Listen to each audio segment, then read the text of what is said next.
Hello everyone.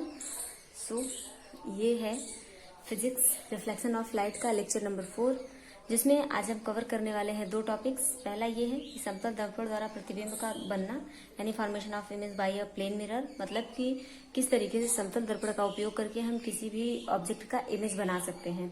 और दूसरा कि जो प्रतिबिंब बनेगा उसकी दूरी कितनी होगी मिरर से। सो चलिए फिर शुरू करते हैं। सबसे पहले हम क्या करते हैं, हम समतल दर्पण के द्वारा मिरर इमेज बनाएंगे। तो इमेज बनने के लिए हमें दो रिक्वायर्ड कंडीशन पता है। पहला तो ये है, इसमें कंडीशन इमेज बनने का बेसिकली एक ही कंडीशन होता है कि जिस ऑब्जेक्ट का हमें इमेज बनाना है उससे चलने वाली लाइट मिरर से टकराने के बाद रिफ्लेक्ट होंगी। रिफ्लेक्ट होने के बाद जिस पॉइंट पर वो दोनों एक दूसरे को क्रॉस करेंगी वहां पर क्या बनता है, इमेज बनता है। जैसे मान लीजिए ये हमने क्या किया, एक प्लेन मिरर लिया, ठीक है। ये है प्लेन मिरर जिसको हम नाम दे देंगे कोई, ये हो गया M1 और ये हो गया M2। और यहाँ पर हम मान लेते हैं कि एक कोई ऑब्जेक्ट रखा हुआ है जिसको हमने क्या नाम दिया, O, ठीक है। अब यहाँ से एक लाइट, मतलब एक लाइट वेव होकर चली जो कि आकर गिरी यहाँ पर, ठीक है। इस पॉइंट को हम क्या नाम देंगे, जिस मान लीजिए हमने इसे ए दिया। एक रे है जो कि यहाँ पर चढ़ी OA, जो कि कहाँ आ रही है इस मिरर पर। और चूंकि ये मिरर, ये देखिए ये सिल्वर्ड पार्ट है जो मैं सब कर रही हूँ, ये सिल्वर्ड पार्ट है और जो ऊपर का है वो रिफ्लेक्टिंग पार्ट है, ठीक है। मतलब कि उस पर जो भी लाइट पड़ेगी वो उसको रिफ्लेक्ट कर देगा। तो इस पर ये एक रे पड़ी OA जो कि इंसिडेंट रे है। चूंकि ये जो रे है ये बिल्कुल नॉर्मली आ रही है, मतलब लंबवत आ रही है। तो हमने ये पढ़ा हुआ था कि अभिलंब से 0 डिग्री पर या फिर कोई भी किरण अभिलंबवत अगर इस मिरर पर गिरती है, नॉर्मली इस पर फॉल होती है, तो वो उसी मार्ग में वापस चली जाएगी। तो अब चूंकि ये नॉर्मली गिर रही है तो ये क्या, इसी से फिर ये वापस चली जाएगी। तो ठीक है, मान लेते हैं कि ये हो गया C। तो इसके लिए OA इंसिडेंट रे हुआ और इसके लिए रिफ्लेक्टेड रे क्या हो जाएगा, AC। अब देखिए, तो अब अगर हम फिर से कोई एक ऐसे ही सीधी इमेज लेकर आए, फिर से सीधी रे लेकर आए, फिर से उसे यहाँ से रिफ्लेक्ट करके वापस कराएं, तो ये दोनों एक दूसरे को क्रॉस तो करेंगे नहीं। तो अब हम क्या करेंगे कि एक तिरछी रे लेकर आएंगे इसी ऑब्जेक्ट से होकर, ताकि हम प्रयास करेंगे कि ये दोनों एक दूसरे को क्रॉस करें रिफ्लेक्शन के बाद। तो मान लीजिए कि एक ये है जो कि एक हमने रे लाया यहाँ पर, यहाँ पर, ठीक है। इस पॉइंट को हम मान लेते हैं B, ठीक है। और यहीं पर एक नॉर्मल ड्रॉ कर देते हैं। आपको पता होगा जिस पॉइंट पर रे इंसिडेंट करती है वो उस पॉइंट पर हम एक नॉर्मल ड्रॉ करते हैं। ये है नॉर्मल। इसके लिए ये वाला एंगल क्या होगा, ये होगा आपका आपतित किरण, इंसिडेंट रे, है ना, क्योंकि ये वाला रे ही तो यहाँ पे फॉल हुआ है। तो अभिलंब से इंसिडेंट यानी कि आपतित किरण जितना एंगल बनाती है वो क्या कहलाती है, आपतित किरण। और हमको दूसरा लॉ ये भी पता है कि जितने एंगल से यानी जितना कोण बनाते हुए वो इस पर गिरती है उतना ही एंगल बनाते हुए रिफ्लेक्ट भी हो जाती है, ठीक है। तो अब देखिए ये इतना ही एंगल से रिफ्लेक्ट भी हो जाएगी। तो ये हो गई रिफ्लेक्ट, ठीक है। हम इसको नाम दे देते हैं क्या क्या, ABC हो गया। और ये हो गया आपका, देखिए ये I है तो ये क्या होगा R, ठीक है। ये इधर जा रही है और इसको हम नाम दे देते हैं D। चूंकि ये हमने एक अभिलंब खींचा, एक नॉर्मल खींचा, इसलिए हम इसको क्या नाम दे देते हैं N, ठीक है। तो अब हम देख रहे हैं कि हमें जो प्रतिबिंब बनाना होता है उसके लिए जरूरी होता है कि दो परावर्तित किरणें एक दूसरे को क्रॉस करें। लेकिन हम यहाँ पे क्या देख रहे हैं, एक तो ये इधर भाग रही है, एक तो ये इधर भाग रही है। तो क्या ये दोनों इधर कहीं क्रॉस करेंगे, इस साइड ऊपर वाले साइड में, तो इनका क्रॉस करना इम्पॉसिबल है। तो अब हम क्या करेंगे कि अब हम जबरदस्ती क्रॉस करवाएंगे।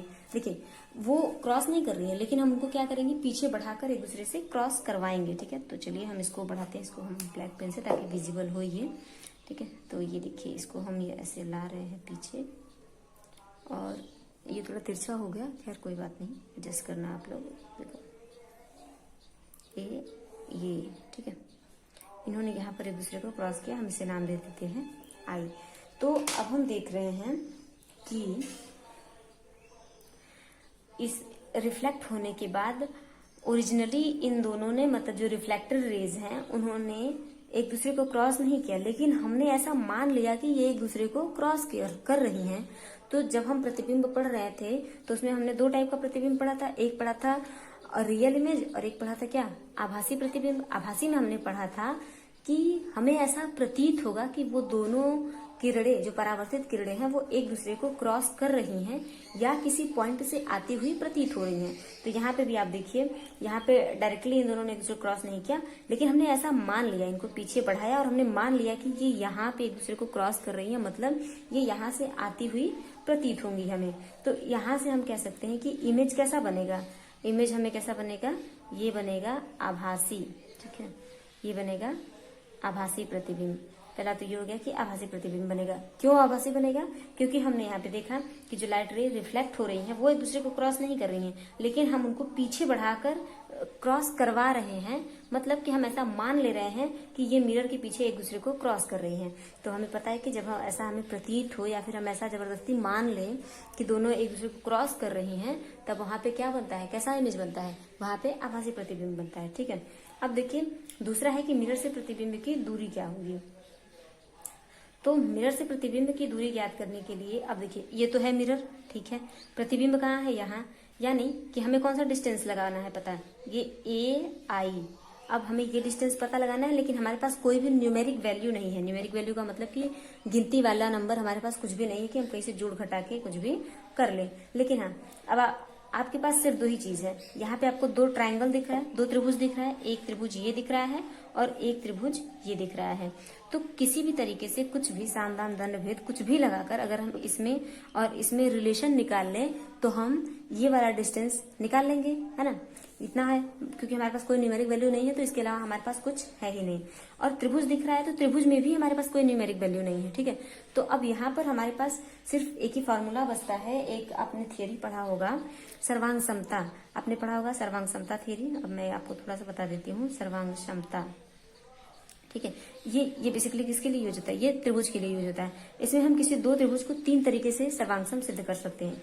यदि हम उनके तीनों किसी भी तरीके से उनके तीनों भुजाओं को एक बराबर प्रूफ कर दें तो उनके बाकी बचे हुए जो कोण होंगे वो भी क्या होंगे, बराबर होंगे। एक दूसरा मेथड होता है कि यदि हम उसके दो भुजा और एक कोण को बराबर सिद्ध कर दें तो भी वो दोनों क्या होंगे, सर्वांगसम। सर्वांगसम का मतलब उसके सभी अंग समान होंगे। अब देखिए यहाँ पे दो भुजा एक कोण ले लिया हमने, इसको किसी भी तरीके से बराबर अगर दिखा दिया तो उसका बचा हुआ, अब देखिए बचा हुआ क्या है, हमने दो भुजा ले लिया तो एक भुजा तो बच गया, ठीक है, एक कोण लिया तो कितना बचा, दो कोण बचा। ये दोनों भी आपस में क्या होंगे, बराबर होंगे। और एक तीसरा होता है कोण भुजा और कोण, मतलब कि अगर हम किसी मेथड से किसी भी दो त्रिभुज के दो कोण और एक भुजा को बराबर सिद्ध कर देते हैं तो उसका जो बचा हुआ है वो भी क्या होगा, आपस में बराबर होगा। ठीक है, जैसे देखिए यहाँ पे हमने क्या लिया है, दो कोण और एक भुजा ले लिया है, तो अब क्या बचा, एक कोण बचा और दो भुजा बचा, ये भी क्या होगा, आपस में बराबर होगा। ठीक है, तो अब हमें यहाँ पे दो त्रिभुज दिख रहा है और हमारे पास कोई न्यूमेरिक वैल्यू नहीं है, तो हमारे पास यही एक थ्योरी है जिसका उपयोग करके हम इसमें से बराबर कर सकते हैं। ठीक है, तो अब देखो सबसे पहले आप यहाँ पर आओ, हम एक चीज देख रहे हैं कि OBN ये क्या होगा, OBN ये एंगल कौन सा है, इंसिडेंट एंगल है, मतलब आपतित किरण है, आपतित कोण है, तो ये होगा I। और NBD ये क्या होगा, NBD ये क्या होगा, ये वाला, ये हमारा रिफ्लेक्टेड है यानी परावर्तित कोण है, तो इसको हम दिखा देंगे R से। अब हमने जब परावर्तन का नियम पढ़ा था तो उसमें हमने ये पढ़ा था कि आपतित किरण, आपतित या फिर आपतन कोण जो भी बोलते हैं, आपतन कोण बराबर परावर्तित कोण। ठीक है, परावर्तन कोण, परावर्तन कोण यहाँ पे हो जाएगा आपका आपतन कोण। ठीक है, यानी हमने ये पढ़ा था कि I is equal to R, तो यहाँ से हम ये भी कह सकते हैं कि OBN is equal to NBD। ठीक है, ये हम यहाँ से बराबर कर सकते हैं, इसको आप क्वेश्चन नंबर 1 मान लो। अब एक चीज आप देखो कि यहाँ से एंगल AOB बराबर होगा OBN। ऐसा क्यों होगा, मैं एक सेकंड के लिए आपको लिखकर दिखा देती हूँ। AOB ये बराबर होगा O B N, O B N, ठीक है। क्यों? क्योंकि ये है एकांतर कोण, एकांतर कोण, एकांतर कोण। अब एकांतर कोण क्या होगा, तो आप इसको एक सिंपली ऐसे याद रख सकते हैं कि कहीं पे भी अगर आपको जेड का निशान दिखे, मतलब ऐसे जेड बनता हुआ दिखे, तो ये वाला एंगल और ये वाला एंगल दोनों एकांतर कोण होता है और दोनों क्या होता है, बराबर होता है। तो अब यहाँ पे देखिए, यहाँ पे ऐसे जेड बन रहा है, ये जेड बन रहा है, तो जो ये एंगल होगा वही ये एंगल होगा। तो चूंकि ये दोनों एंगल बराबर है, तो हम इसको भी क्या लिख सकते हैं, आई लिख सकते हैं। ये हो गया आई, ठीक है। अब ये वाला हम पहले से ही जानते हैं कि ये 90 डिग्री पर फॉल हुआ था, तो ये 90 डिग्री होगा, और ये वाला भी क्या होगा, 90 डिग्री, चूंकि हमने उसको ही पैरेलली बस आगे बढ़ा दिया था, ठीक है। अब आते हैं, इसको आप सेकंड इक्वेशन मान लो, ठीक है। अब एक चीज हम देखते हैं कि एंगल ए आई बी, देखना ध्यान से देखना, ए आई मतलब ये वाला जो एंगल है ए आई बी बराबर होगा आपका किसके, एन बी डी, क्या चीज, ए I B, A I B, ये होगा आपका ओ बी डी, ठीक है। ए आई बी बराबर होगा O B sorry N B D, sorry ये होगा N B D, N B D. ऐसा क्यों होगा, ये दोनों संगत कोण हैं। अब देखो ये वाला एंगल और ये वाला एंगल, ये दोनों बराबर होगा, क्यों, क्योंकि संगत कोण है, संगत कोण है। अब संगत कोण क्या होता है, तो हमने ये पढ़ा हुआ है कि अगर कोई भी दो पैरेलल लाइन हो ऐसे ऐसे, और इनको कोई एक तिरछी लाइन ऐसे प्रतिच्छेदित कर रही है, तो इनका जो संगत कोण का मतलब ये इस वाले का संगत क्या होगा, ये वाला, मतलब वो वैसा ही कोण बन रहा है जो वो वाला दोनों आपस में बराबर होगा। तो अब यहाँ पे आपको अगर ऐसे नहीं समझ में आ रहा है, तो आप अपनी कॉपी को ऐसे कर लें, तो आप इस चीज को बहुत बेटर तरीके से समझ पाएंगे। देखिए ये लाइन ऐसे गई और ये लाइन ऐसे गई, ये दोनों पैरेलल हैं, ठीक है। अब ये तिरछी लाइन, बस आप इसको अगर आगे बढ़ा दोगे तो आप बहुत इजीली समझ पाओगे, नहीं तो फिर आप ऐसे देख लो, ये दोनों ऐसे ऐसे पैरेलल जा रही है, ये इसको ऐसे तिरछी लाइन कर रही है, ठीक है। तो यहाँ जो एंगल बन रहा है वही एंगल तो यहाँ बन रहा है, तो दोनों संगत कोण हुए ना, और दोनों क्या होंगे, आपस में बराबर होंगे। यानी कि हम ये वाला एंगल आर है, तो हम इसको भी आर लिख लेंगे, ठीक है। तो अब देखो, अब आप इन दोनों त्रिभुजों में एक कंपैरिजन कर सकते हो, क्यों, क्योंकि यहाँ पे हमें पता चल गया कि ये वाला एंगल आई है, ये वाला एंगल आर है। तो पहला चीज तो हमें पता चल गया। अब देखिए इसको हम थोड़ा लिखते चलते हैं, यहाँ पे स्पेस है तो मैं यहीं पे लिख देती हूँ, त्रिभुज A B O, A B O and A I B, A I B में, ठीक है, में पहला तो क्या होगा, angle A I B equal होगा ए ओ बी, क्यों, क्योंकि I is equal to R. तो देखो angle A I B is equal to angle A O B, ये बराबर होगा। तो मतलब हमने एक कोण देखो बराबर कर लिया, ठीक है। क्यों, ये हो गया आर, ये हो गया आर, तो ये हो गया आई, ये हमने रिफ्लेक्शन लॉ से पढ़ा हुआ है, इस चीज को आप बहुत अच्छे से ध्यान रखना। एक चीज ये। अब दूसरा चीज हम देख रहे हैं कि इस वाले त्रिभुज में ये वाला भी एंगल 90 डिग्री का है, और इस वाले त्रिभुज में ये वाला एंगल भी 90 डिग्री का है। क्यों, क्योंकि दोनों क्या है, 90 डिग्री का है, ठीक है। तो देखो ये होगा आपका दूसरा कोण, हम कैसे बराबर करेंगे, तो ये हो जाएगा, आप देखो या फिर ओ ले सकते हो या फिर सी, कुछ भी ले सकते हो, क्योंकि ओ यही है, ठीक है ना। तो आप ओ भी ले सकते हो, सी भी ले सकते हो, दोनों में से कुछ भी गलत नहीं होगा, ठीक है।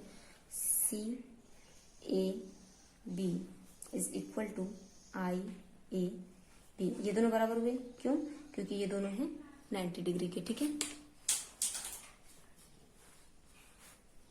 ये दोनों क्या हो गए, 90 डिग्री के। तो देखो एक कोण हमने और बराबर कर लिया, दो कोण हमारा बराबर हो गया, और हमें पता है, अब देखो यहाँ पे हमने दो कोण अगर बराबर कर लिया, तो हमें क्या बराबर करना है, एक भुजा बराबर करना, और वो भुजा कौन सी हो जाएगी, ए और बी, ये दोनों भुजाएं ए और बी बराबर हो जाएगी। कैसे, क्योंकि दोनों में वो कॉमन है। अब यहाँ पे आप लिखेंगे, चूंकि ए बी दोनों में कॉमन है, दोनों में उभयनिष्ठ है, ठीक है, उभयनिष्ठ है। सो त्रिभुज ए बी ओ सर्वांगसम है, सर्वांगसम है त्रिभुज ए आई बी की। अच्छा, इसको देखो हम साइन के फॉर्म में कैसे लिख सकते हैं। साइन का मतलब कि हम लिखेंगे ए बी ओ सर्वांगसम है ए, ऐसे इसको तीसरी वाली लाइन थोड़ी टेढ़ी कर देते हैं, ठीक है। ये होगा सर्वांगसम किसके, ए आई बी के। अब चूंकि ये हमने इसको सर्वांगसम प्रूफ कर दिया है, चूंकि हमने उन दोनों त्रिभुजों को सर्वांगसम प्रूफ कर दिया है, इसलिए हम ये कह सकते हैं कि ओ ए इज इक्वल टू ए आई, ठीक है। अब देखो ओ ए क्या है, ओ ए है वस्तु का दर्पण से दूरी, और ये क्या है, प्रतिबिंब का दर्पण से दूरी। तो हम कह सकते हैं कि जो दर्पण से वस्तु जितनी दूरी पर होगी उसका इमेज यानी उसका प्रतिबिंब दर्पण से उतनी ही दूरी पर दर्पण के पीछे और आभासी बनेगा। इस वाले पेज पर हमने देखा था ना कि ये कहाँ बन रहा है, ये दर्पण है तो दर्पण के पीछे बन रहा है, लेकिन कैसा बन रहा है, वर्चुअल बन रहा है। क्यों? क्योंकि रिफ्लेक्ट होने के बाद ये दोनों एक दूसरे को क्रॉस नहीं कर रही है, लेकिन इसको पीछे बढ़ाकर हम ऐसा मान ले रहे हैं कि ये दोनों एक दूसरे को क्रॉस कर रही है, ठीक है। तो सिंपली आपको देखिए क्या करना है, आपको कुछ नहीं करना है, आपको सिर्फ और सिर्फ इन दोनों को सर्वांगसम प्रूफ करना है, ठीक है ना। आप इन दोनों को अगर सर्वांगसम प्रूफ कर देते हैं तो फिर आप बहुत इजीली कह पाएंगे कि ये दोनों बराबर होंगे। कैसे करेंगे, सबसे पहले आप इस एंगल की वैल्यू निकाल लेना। अब ये एंगल कैसे, इस एंगल की वैल्यू कैसे निकालेंगे, तो हम यहाँ पे देख रहे हैं कि ये हमें एक जेड जैसी आकृति दिख रही है। जेड जैसी आकृति में हम जानते हैं कि जो कोण यहाँ पे होगा वही कोण यहाँ पे होगा, दोनों बराबर होंगे, ठीक है ना, एकांतर कोण से, ये हमने पढ़ा हुआ है। तो ये कोण इसके बराबर हो जाएगा। दूसरा कोण, हम इस कोण की वैल्यू निकालेंगे, क्योंकि हमें इस कोण का वैल्यू पता होगा, तब जाके इन दोनों में हम कुछ रिलेशन निकाल पाएंगे। तो बेसिकली अब यहाँ पर हम देख रहे हैं कि एक ये लाइन जा रही है, ये लाइन जा रही है, दोनों लाइन पैरेलल है, और ये एक तिर्यक रेखा है जो इन दोनों को काट रही है। तो NBO यानी यहाँ वाला जो कोण बनेगा वही कोण यहाँ पर बनेगा, दोनों आपस में बराबर होंगे। क्यों? संगत कोण से। तो अब हमें कुछ चीजें इसमें मालूम हो गई, इन दोनों ट्रायंगल में हमें इन दोनों कोण का वैल्यू पता हो गया, ये वाला कोण हमें पता है और ये वाली लाइन हमारे पास कॉमन है। तो अब हम इन दोनों को प्रूफ कर सकते हैं। सर्वांगसम सिद्ध करने के लिए हमें पता है कि हम कोई 3 मेथड इसमें से कुछ भी तीनों प्रूफ कर दें तो हम बराबर कर सकते हैं। तो हमें देख रहे हैं, हमें 2 कोण मालूम है, ठीक है। पहला कोण तो हम देख रहे हैं ये 90 डिग्री, ये 90 डिग्री। तो एक चीज तो ये बराबर, आप पहले किसी भी तरीके से लिख सकते हो, जरूरी नहीं कि आप लास्ट में इसे दिखाओ कि ये कॉमन है, ये 90 को ये, आपको जो समझ में आए उस टाइम वो करो, बस लास्ट में ये प्रूफ होना चाहिए, ठीक है ना। तो पहले हमने देखा कि ये हमें 2 एंगल मिले जो कि 90 का है, मतलब एक इसमें है एक इसमें है, दोनों 90 का है, यानी कि दोनों में का एक एंगल बराबर हुआ, तो ये हो गया कोण। दूसरा हम यहाँ देख रहे हैं ये आई है ये आर है, तो रिफ्लेक्शन के नियम से हमें पता है कि आई इज इक्वल टू आर होता है, तो ये दोनों को भी हम बराबर कर सकते हैं। तो हमारे 2 कोण बराबर हो गए। अब एक तीसरा आता है कि हमें एक भुजा बराबर करनी पड़ेगी, तो हम यहाँ पे देख रहे हैं जो ए बी है वो कॉमन है दोनों में, इसलिए ये बराबर होगी। तो इस तरीके से हमने को वाला रूल लगा के इसको सर्वांगसम सिद्ध किया। अतः ये वाला जो डिस्टेंस होगा यानी ओ ए जो होगा वो बराबर होगा किसके, ए आई के। मतलब कि दर्पण से वस्तु जितनी दूरी पर होगी उतनी ही दूरी पर उस वस्तु का इमेज बनेगा। कहाँ बनेगा? दर्पण के पीछे। कैसा बनेगा? आभासी बनेगा। सो आई होप आप लोग को समझ में आया होगा। इसके लिए and then keep studying. All the best.